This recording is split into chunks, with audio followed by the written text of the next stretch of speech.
Salut à tous, j'espère que vous allez bien aujourd'hui et nous allons parler d'un sujet aussi capital.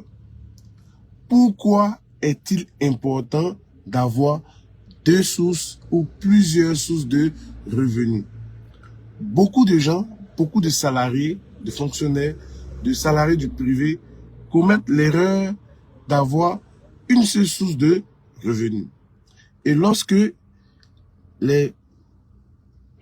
constate une inflation, une hausse généralisée des prix, la cherté de la vie, les nombreuses sollicitations, ces travailleurs-là souhaitent qu'il y ait une augmentation de salaire, ce qui n'est pas évident parce qu'ils n'ont pas les marges de manœuvre pour pouvoir mettre la pression et sur le gouvernement et sur leurs employeurs pour augmenter leur salaire.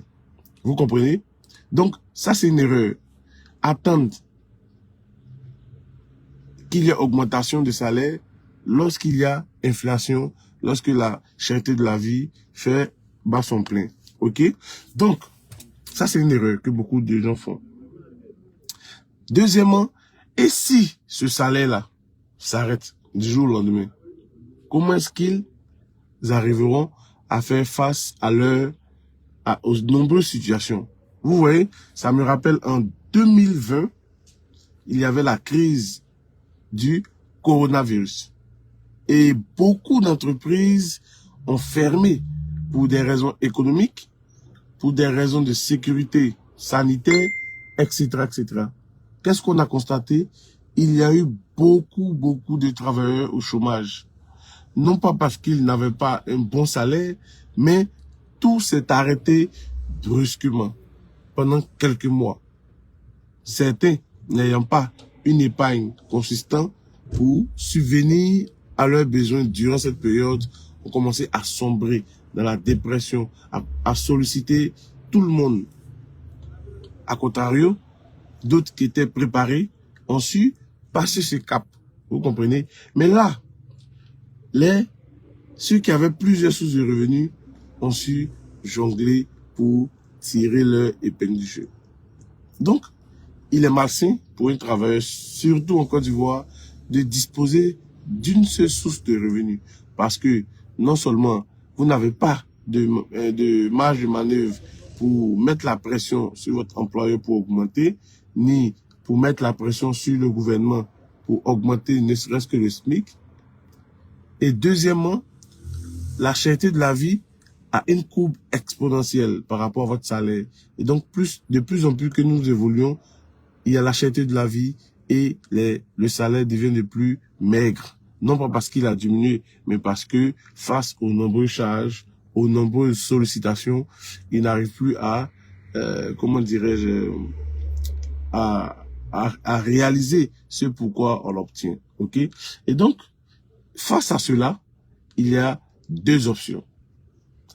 Deux options qui ne sont pas contraires, qui sont complémentaires. Il y a d'abord l'entrepreneuriat, c'est-à-dire créer une activité génératrice de revenus à côté de son emploi.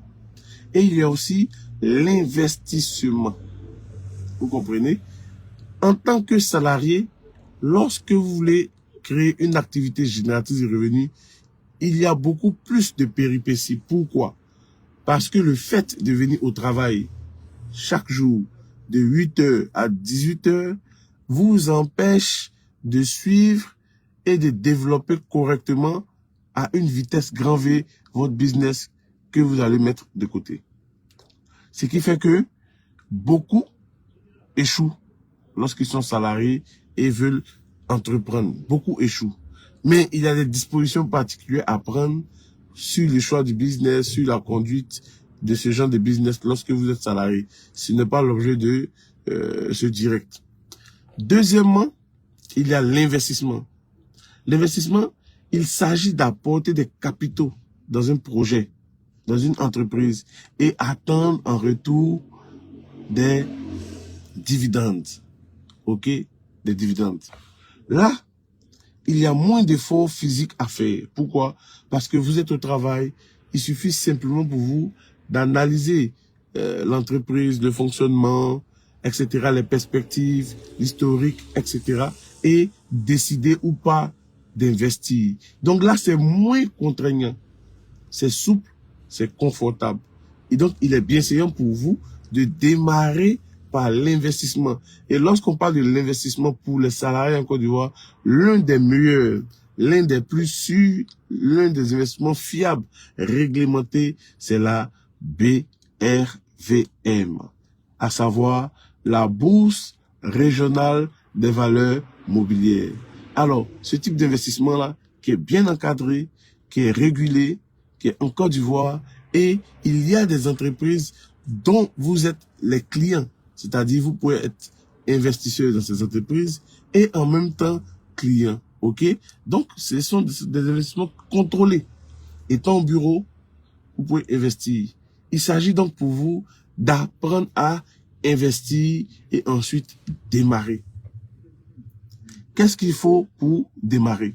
Il vous faut la CNI ou le passeport ou une carte consulaire. L'un des 3 documents. Deuxièmement, il vous faut au maximum 2 photos de couleur du même tirage. Ensuite, un justificatif de domicile.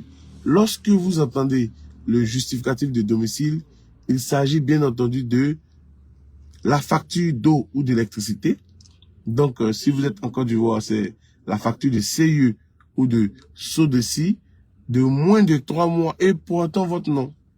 Si ce n'est pas le cas, ne vous inquiétez pas, vous pouvez faire un certificat de résidence à la police qui tourne autour de 1500 ou plus de 1000. Donc, avec ces 3 documents administratifs, vous pouvez aisément démarrer votre investissement. Donc, d'aucuns me demanderont combien faut-il pour investir en bourse. Je vous dirai que c'est une somme dérisoire. On peut démarrer avec 50 000. Tout dépend de vous. Même avec 5 000, on peut démarrer à la BRVM. OK? Donc, voici mon message ce matin. Face à la cherté de la vie, face aux nombreuses sollicitations, face au poids financier du conjoint ou de la conjointe, face au projet que vous vous êtes assigné, vous vous êtes donné dans votre vie, à savoir acheter une maison, financer l'éducation des enfants, etc., il est urgent pour vous de commencer à générer des revenus additionnels, de vous créer des sources de revenus multiples, parce que le salaire peut s'arrêter à tout moment et vous n'avez pas de marge de manœuvre sur l'augmentation de votre salaire. OK? Et donc, j'ai proposé 2 pistes, à savoir l'activité génératrice de revenus ou l'investissement à la BRVM. Et j'ai dit comme premier choix, et pour démarrer, il fallait opter pour l'investissement parce que ça demandait un faible revenu. Parce que ça demandait un faible revenu. Et puis, c'était simple, c'était compatible avec votre activité. OK? Alors, je ne vais pas trop m'attarder et j'ai bien dit que il fallait apprendre à investir. Pour apprendre à investir, il faut se former. Lorsque vous voulez rouler un véhicule, vous apprenez à rouler.